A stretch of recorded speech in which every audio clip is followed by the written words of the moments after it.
your Warbler ID is getting a little wobbly, this video is for you. Today we're tackling the lookalikes, the ones that look very similar, but they're not. I'm gonna show you how to tell them apart.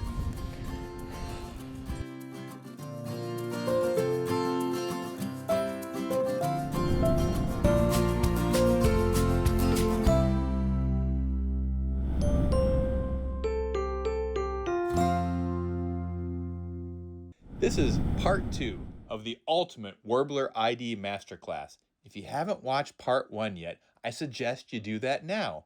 Pause this video, go down to the video description, and click on part 1. It gives you a great overview of the warblers of North America, and it identifies the first 6 for you. Next is the Blackpoll Warbler. Now, the males and the females look very different here. And the male almost looks like a black and white warbler, right? Because it's got the black and white, almost zebra stripes. But really what you got to look at is this black cap, all right? An all black cap on the male. That's what it distinguishes it from the black and white warbler. The females here, it's a finely streaked head. And once again, it's got these wing bars and a really long, thin bill and a small tail. All right. Now it flies really far. It breeds way up north of Canada, sometimes even up in Alaska, and it flies from, I think it's from Brazil, from South America. So it's got a very long commute. Actually, it holds the record for the longest distance commute. And because of that, it's one of the last warblers to show up in North America because it's got so far to fly. And it also goes through a costume change like the bay-breasted warbler in the fall, right? You can see it. Look how different that is from springtime to fall, right? It's got that same yellowy look with the wing bars, almost identical to the bay-breasted. Now the trick that advanced birders know is in the fall, for those two species, the way to tell them apart is that the Blackpoll has yellow or orange legs and feet, while the bay-breasted has dark gray or black feet. So you got to look at the feet sometime in the fall, but that's an advanced thing here, not for beginners there. They've got a very high-pitched, almost like a helicopter flying by, doing a flyby, but very high-pitched. In fact, it's one of the first birds that you'll stop hearing when you're losing your hearing as you get older. I'll play that here in a second. And you can see here on the map, it kind of cuts diagonally across the U.S. with the north half of the diagonal being their migrating area and then the orange here being at the top where their breeding zone is. Let me play their sound. That was pretty good. Yeah, I kind of hear that. It goes up and then down as it's flying by you. High pitched. All right. Next is the Canada Warbler. This is a striking and beautiful warbler. What you'll notice here is it looks like it's wearing a necklace. It's wearing Canada's precious jewels there. That black necklace stripe with the jewels hanging down. So that's the male, which is slate gray on the back, white eye ring, and then that bright yellow belly with the necklace. Now the female is the same, except the necklace just isn't as boldly patterned and dark. You can still see it there, but it's a little faint. Faint necklace. Wearing Canada's jewels. Now it does a tail and wing flick, just like the American Redstart we talked about earlier. But this one's found hopping around the ground. They love being in the underbrush. It's hard to find them because they're hidden in the underbrush, but when they pop out, usually on a low branch to sing, beautiful bird to see. They do, I call it a chip and a warble when they're singing. Now, I'll play that here in a second, but look at the map here, kind of right down the middle of the continent. On the east is their migration, and then way up north is where they're breeding. So where I live in the east, you only have just a couple weeks to see them in the spring, and then a couple weeks to see them in the fall as they're migrating back through. So this one, you got to really look for it to find it. Let's hear what it sounds like. All right, here we listen to it. You hear that chip, and then it does the warble. Yeah, not many other calls start with a chip and then a song. So it almost is like, hey, I'm here, now listen to me sing. Yeah, that's good. Now, I wonder if you could remember it as there's a chip in the diamond that I'm wearing around my necklace. There's a chip in the diamond I'm wearing around my necklace. Yeah. Chip and a warbler. Next is the Cape May Warbler. Another very distinctive looking bird. It's got this mossy green back and almost like a tiger striped face and belly, right? So stripes on its belly, kind of a yellowy wash, and this chestnut patch on its eye for the male. Now the female's missing that chestnut patch, but it has the stripes on her belly and kind of that yellowy wash there. They've missed, somebody shook up a can of yellow spray paint, threw it on her, and it missed half of the spots. So it's kind of a splotchy, yellowy look there. What's neat about the Cape May Warbler is sometimes they come to your hummingbird feeder, if you can believe that. And you're like, how does that happen? Well, they've got a special tubular tongue, what allows it to drink nectar. So when it's down in the Caribbean during its winter, it will be seen visiting these really long tropical plants that it needs to be able to suck the nectar from. So it's developed this tongue, which is tubular. And what they've decided is, hey, when I'm up in the north, I can find these hummingbird feeders and get some food from there. So if you see a warbler at a hummingbird feeder, it's going to be a Cape May. They're the only ones that can drink like that. So they also feed on the spruce budworm caterpillar. So that was the same we saw earlier. And they have a very thin, high-pitched call. So it's T-S-E-E-T. And you can see it gets a little bit louder and a little bit lower. That's how you read these spectrograms there. And it breeds in the boreal forest there in Canada, and it migrates through the eastern half and the northern part of US and Canada. Let's hear the Cape May Warbler. Cape May is a place in New Jersey. So not a place that they breed. It's just a place that they go through. And it's not that they're common there. It's just, I think, the first time it was observed and collected. And so they named it after Cape May. All right, let's hear it.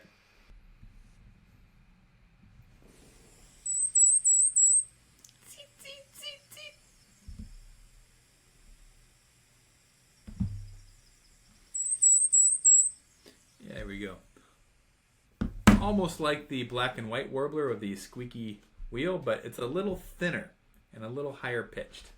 That's the Cape May Warbler.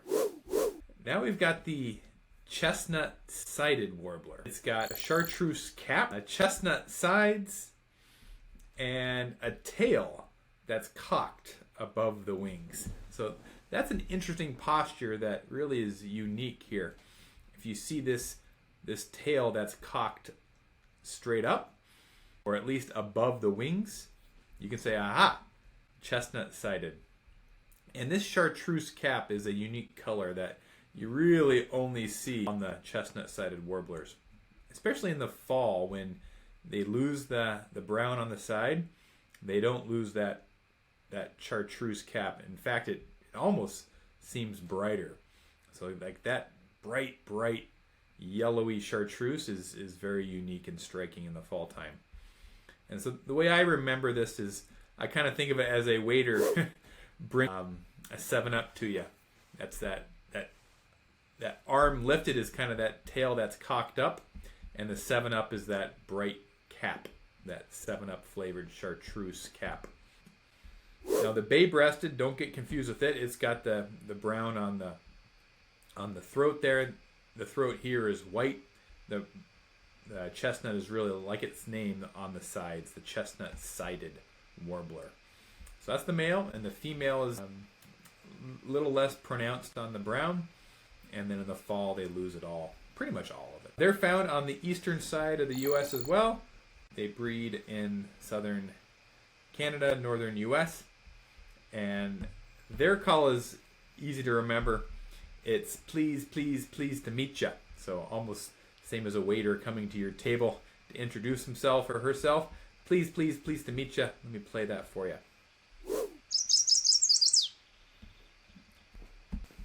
All right.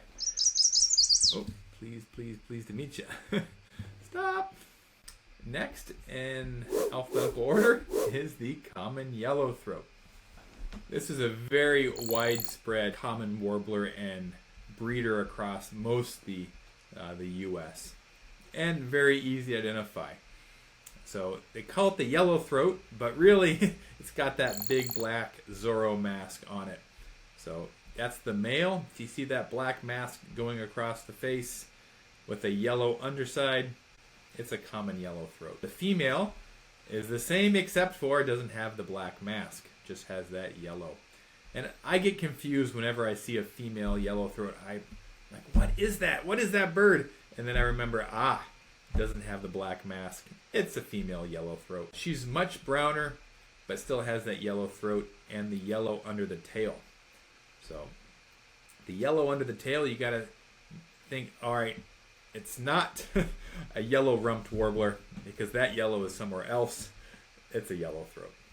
They love being in really thick or dense vegetation, in the thickets, and usually near marshland, where you'll see a marsh wren, you could see a common yellowthroat.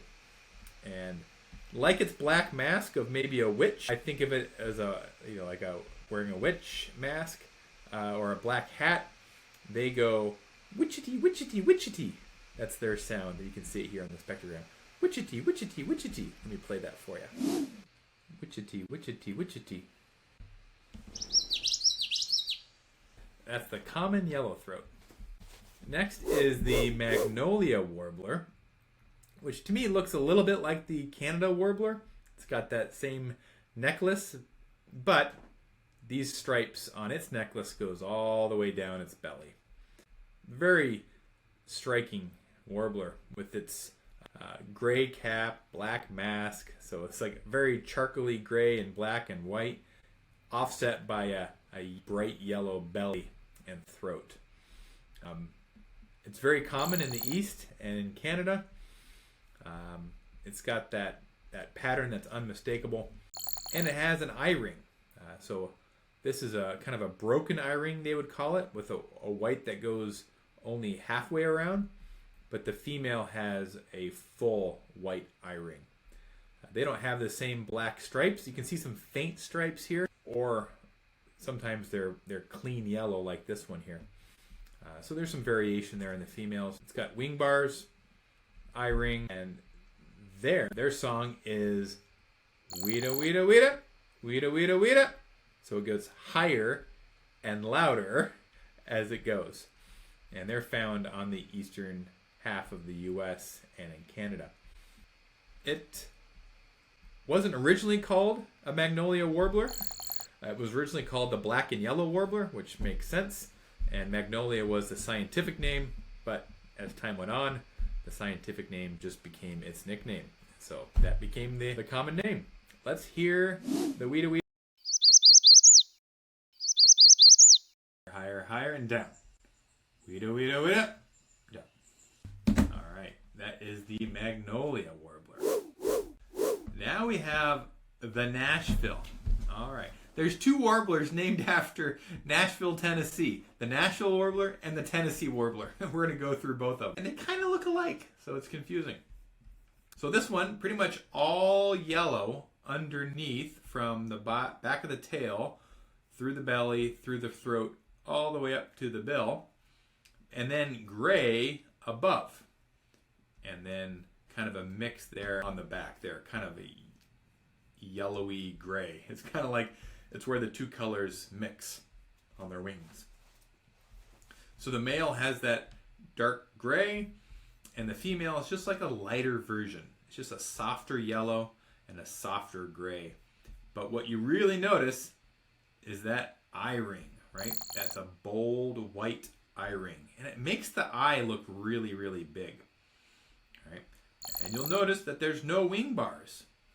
All right, no wing bars in the Nashville and no wing bars on the Tennessee. We're going to get to that in a minute.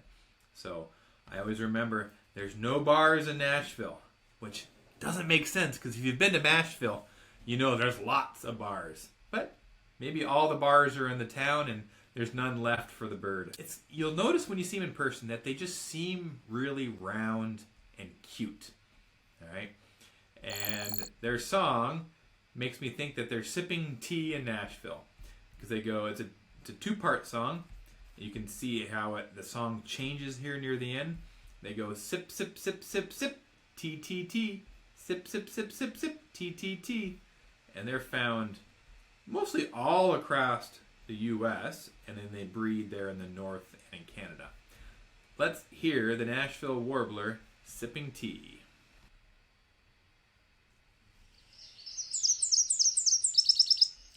Do you hear how it changed tune halfway through its song? Sip, sip, sip, sip, tea, tea, tea. All right, yeah, that's a classic two-part song where the first half is totally different than the second half. All right, sipping tea in Nashville. That's the Nashville Warbler. All right, next is the Northern Parula. What a beautiful bird. It's also unlike any other color scheme. It's a unique color with that yellow chin, yellow breast, with a chestnut stripe in between. I mean, look at that here. Yellow, black, chestnut, yellow, right? It almost looks like a flag. It's got so many stripes there. And then the head is gray. And in the female, it looks way different, right? It's still got that yellow neck and chest, but it doesn't have that gray, doesn't have the chestnut stripe. Much different. Same shape, same wing bars, but it's lacking those bold male colors on the throat stripes. It's got a broken eye ring, so it doesn't go all the way around like the Nashville. So it's a broken eye ring, and you can really see it because the gray offsets the white so well. You can see it from a distance there. And same on the female, so it's got that broken eye ring. And they're seen way high up in the canopy. This one will give you a warbler neck. And they love being in trees with moss, like the old Spanish moss or the old man's beard when they're on their territory. But they sing a lot when they're migrating, so you can see them and hear them. And during migration, luckily they don't always stay way up high. They will come down to eye level and forage for food when they're on their migration, so that's the best time to see them.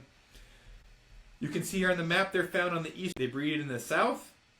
There's a little gap there where they don't breed, kind of in the Midwest, or the northern Midwest, and then they breed again in Canada. So it's kind of interesting that they take a little break there and just there's a line just where they don't breed. And they've got a buzzy trill, and you can see how it's going higher up. So the higher it is on this spectrograph, the higher it sounds to us. And then there's a sharp, high end note. So a buzzy trill. You can see where you can't even see it where the notes, one note stops and the other one starts. So you can tell it's a kind of all runs in together.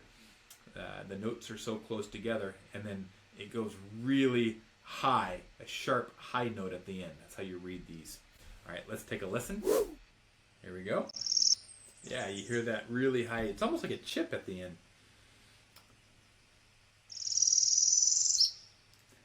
Bzzz.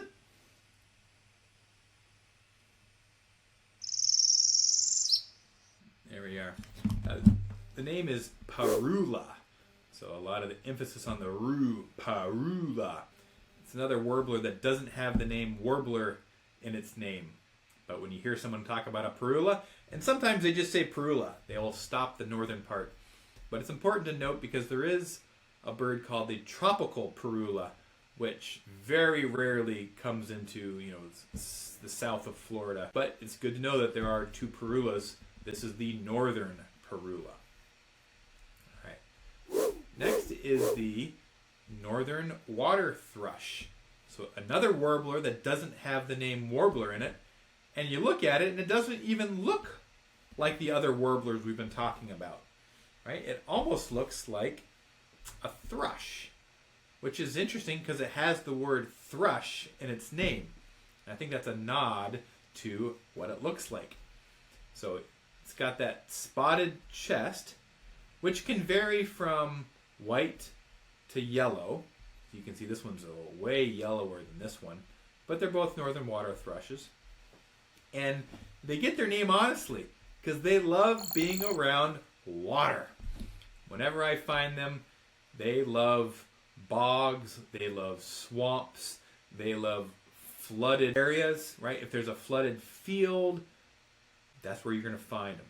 And it's not moving water, but it's standing water. Even a puddle will attract a water thrush. All right?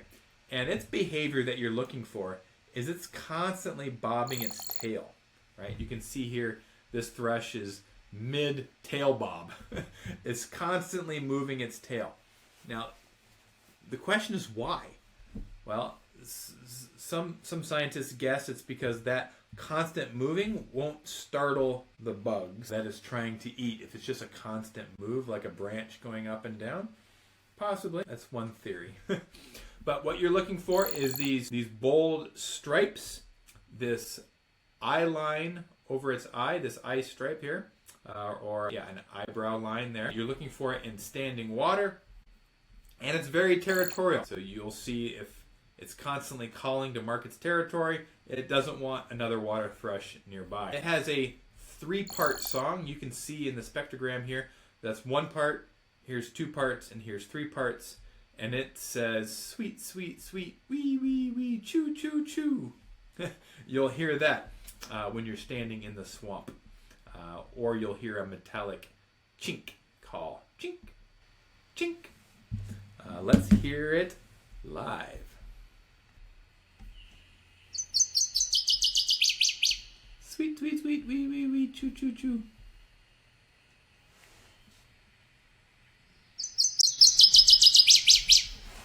All right.